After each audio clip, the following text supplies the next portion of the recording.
In this video, I'm looking at the Ampapa A1 tube amp. Now, this little guy is a phono preamp, it's a headphone amp, and it is a hi-fi preamp. And yeah, well, let's talk about it. Let's get it.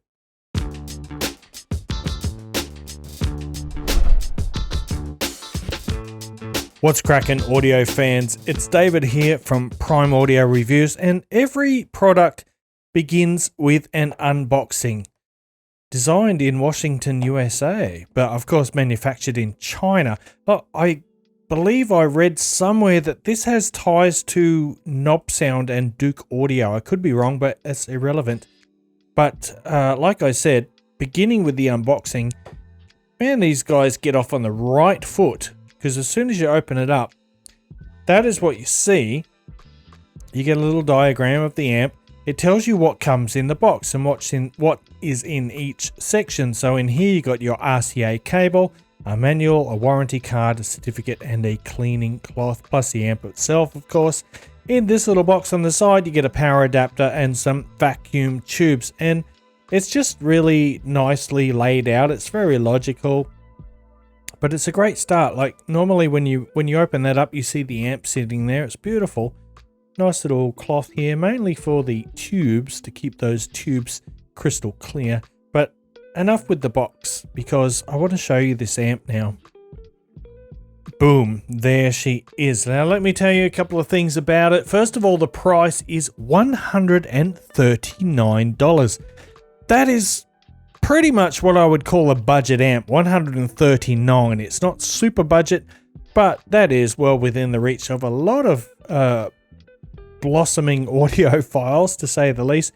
And I tell you what, as soon as I opened that box and I saw this, I thought, gee, that looks great. And then I laid my hands on it and I was like, what? That is actually solid, chunky aluminium, or aluminum if you're American. Really nice thick aluminium frame. It feels good in the hand. It's hefty but not heavy. All the switches here, all the knobs here, they're all aluminium. It is just like you put your hands on it, you're like, wow, this is actually a serious little device. Now let me show you some of the things we've got going on. So we'll start with the top because we're here already. At the top here is the power on and off switch. Next is the phono and line select switch, because yes, this is a phono preamp. You can plug your turntable into this. And then finally at the bottom, you've got your LED controls, and there's actually 3 settings for the LEDs. You can have this beautiful warm orange glow going on. You probably can't see it from that angle. You can turn the LEDs off completely. Or you can have this beautiful, cool, refreshing green color. It's a really like a Macintosh green. They've really done a good job on the green, in my opinion. Because the tubes themselves, they have a very faint glow. Even after they've had time to warm up, the glow is very mild. You'll notice it in a dark room, but under the light here, you probably can hardly see any glow in the tubes. But yeah, I think that's a really nice touch, being able to have the orange or the green LEDs, and the edge of the case here is perforated, so those LEDs shine through. I just hit the wrong switch. Those LEDs shine through the perforated holes, and it's just, I tell you what, it's charming. It really is charming. Oh, and of course, how could I forget to mention the 3.5mm single-ended headphone output on the front. Now, let's have a look at the back. So you've got a ground thing there. I'm not sure what it's called, actually. Someone tell me in the comments what you call one of those things. Ground terminal, maybe. You got a phono in for your turntable. Maybe CD player, I'm not sure. Line in, just your basic RCA in. And this is your RCA out. Now, I've been using this unit primarily as a headphone amplifier, but of course you can send this out to another powered amplifier or to some active or powered speakers or monitors. So it's a pretty versatile little device, and on the bottom you've got these little rubber feet that keep it nice and secure in place. And right now I've got the orange lights on. You probably can't see it very well, but let me tell you, especially at night time or in a dark room, these lights look fantastic. But it's time to talk now about the sound, and you might be wondering, why tubes? If you are unfamiliar with the tube world, let me tell you.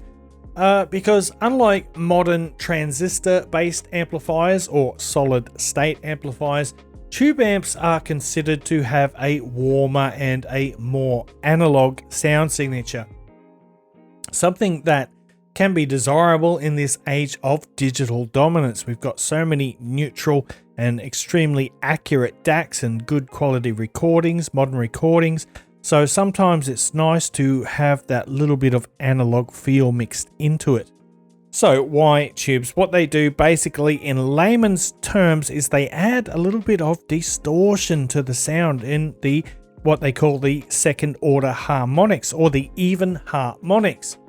And even harmonics are even numbered multiples of the fundamental frequencies, and that often results in a richer sound. It's a little bit hard to explain, but the gist of it is you get this sort of more analytical, this fuller, richer, saturated sound. Now, yes, the Ampapa A1 has tubes. It's got two tiny little tubes there, and they do alter the sound, but not as drastically as you might think. What the A1 does is put a little touch of smoothness and earthiness to the sound. So if you are looking for the absolute transparency and most accurate sound, then tubes probably aren't the best choice for you. But if you want a little added character in your music, then you are in the right place with something like this. Having said that, the A1's sound is still clear and it is near transparent. I wouldn't call it a warm sound, but the second order harmonics distortion, that is the good kind of distortion created by the A1, adds dimension to vocals and instruments. The little A1 here has a nice clean sound, and importantly, it's one with almost zero audible noise floor. I probably wouldn't recommend this to people who are only using very sensitive IEMs, like something such as the Campfire Audio Andromeda, for example. But for regular IEMs, and especially headphones like the Moondrop Void here, this is a perfect match. Now, I found the A1 also works great with my NHT C3 speakers. The C3 are a precise and tight speaker, and adding a little grittiness via the tubes gives them some added fullness and texture. The A1 makes the sound airier, so it kind of creates this larger soundstage. Vocals and instruments take on a larger sense of scale, and the mid-range in general is presented slightly more forward. The soundstage is stable, albeit not as strictly organized as some solid-state amps like the Topping L30 Mark II, for example. But in general, you get this nice expanded soundstage and everything maintains intact. You still get that nice central density. Now, I haven't talked much about these knobs on the front. They are stepped when you turn them. There's a little step. And there's a nice amount of resistance behind them as well. They feel amazing. They feel really nice. Like, this does not feel like a budget or a cheap item. It feels nice and substantial. But let's get back here. Here you see the bass knob and the treble knob. So obviously we've got some tone controls, and I found these work really great. But I would recommend, if you do get this, I would recommend you only sort of move within 45 degrees of that center position. Anything past that, it just starts to get a bit hazy and muddy. Like if you're playing with the bass, if you up the bass past that 45 degree mark, it starts to get a little bit hazy and muddy. If you find that the sound from your headphones or speakers is too bright, you can turn the treble down a bit. If you want a little bit more kick and fullness in the bass, you can turn it up a little bit, and that is a nice little feature to have. And I think I've pretty much covered everything there. So to sum up, The Ampapa A1, I think this is fantastic value. I think it's excellent. Like I said, if you are strictly using IEMs or earphones, especially sensitive ones, this probably is not the greatest idea. You will hear a bit of a noise floor. But for regular IEMs and headphones, you won't hear any background noise. The noise floor is nice and low. It's nice and quiet. They work great with speakers. You get those two different colors to choose from.